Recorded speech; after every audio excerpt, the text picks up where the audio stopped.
Assalamualaikum warahmatullahi wabarakatuh. Perkenalkan, saya Holan Calokomara, saya dari Prodi Pendidikan Bahasa Indonesia di Universitas PGRI Jombang. Dan saat ini saya sedang berada di Maastricht, yaitu perpustakaan yang ada di Maastricht. Dan saat ini saya ingin mewawancarai, namanya Bu siapa? Nama saya Atul Humairo, saya pustakawan di Dinas Perpustakaan dan Kearsipan Kabupaten Jombang. Dan saya sudah menemui beliau dan ingin mewawancarai terkait tema mengenai struktur organisasi perpustakaan yang ada di Maastricht ini. Mungkin langsung saja nih Bu, langsung ke pertanyaannya. Mungkin ada berapa unit atau divisi di perpustakaan ini dan apa saja tugas pokok dari masing-masing? Baik, karena ini namanya kan Dinas Perpustakaan dan Kearsipan Kabupaten Jombang, sehingga di sini ada dua bidang atau mungkin yang tadi dikatakan dua divisi, yaitu bidang perpustakaan dan bidang kearsipan. Untuk bidang perpustakaan ya lebih konsen ke perpustakaan seperti pengolahan buku, peminjaman buku, perpustakaan keliling. Kalau untuk bidang arsipnya itu lebih pada ke kearsipannya, entah itu arsip dinamis, arsip nonaktif, arsip macam-macam arsip ya. Jadi di sini untuk bidang perpustakaannya, untuk bidang arsipnya di dekatnya Bapeda. Jadi kita memang satu kantor, satu dinas, tapi beda lokasi. Gitu. Nah, bagaimana sih struktur organisasi di perpustakaan ini?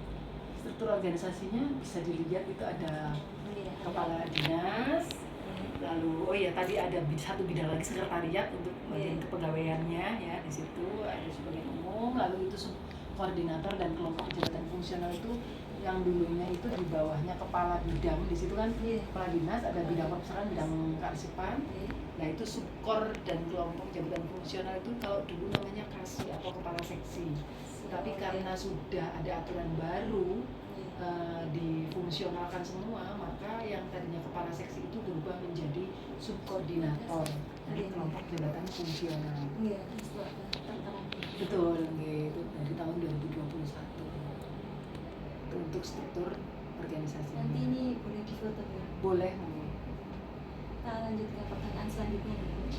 Nah, bagaimana alur koordinasi dan komunikasi antara unit departemen di sini? Kalau dari struktur organisasi ini, yang pertama adalah kepala dinas, lalu di bawahnya itu ada garis komando ya namanya ya, garis komando itu ke kepala bidang. Setelah itu antara kepala bidang dengan subkor dan jabatan fungsional itu adalah apa, kalau titik-titik itu namanya garis koordinasi. Koordinasi ya, seperti itu. Itu ada ininya garis komando dan garis koordinasi. Setelah itu baru nanti ke staf. Itu ada artinya gitu. Betul. Garis komando, garis koordinasi. Betul, supaya nggak bingung. Betul. Untuk pertanyaan selanjutnya nih, apa sih tantangan terbesar dalam mengelola struktur ini dan ya bagaimana? Lebih ke memanajerialkan kepegawaian ya, kalau itu ibaratnya apa namanya tadi? Manajemen. Iya, maksudnya ke apa namanya? Cara mengaturnya ya, kesulitannya tadi kan ya, kesulitannya itu. Tantangan terbesarnya itu ya memang kadang-kadang ego yang muncul itu ketika ada yang harusnya di situ ada koordinasi tapi ada misalkan tidak ada koordinasi antar kepala bidang dengan subkoordinator atau dengan teman-teman staff, maka itu akan menyebabkan jadinya miskomunikasi dan nantinya akhirnya tujuan akhirnya itu akan tidak tercapai Betul, karena ya adanya miskomunikasi. Betul, jadi tantangannya mungkin itu karena memang setiap orang kadang-kadang punya egonya sendiri. Tetapi bagaimanapun juga di dalam suatu organisasi itu kita sudah tidak membicarakan perorangan lagi, tetapi membicarakan organisasinya. Betul, tujuan dari organisasi tersebut, bagaimana caranya kita untuk sampai kepada tujuan organisasi yang kita di dalamnya itu.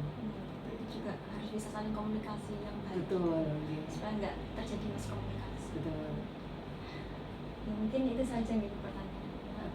Mungkin itu saja yang bisa saya beri pertanyaan terkait struktur organisasi di perpustakaan Maastricht. Dan Dan mohon maaf apabila dari pertanyaan saya masih banyak kesalahan. Assalamualaikum warahmatullahi wabarakatuh.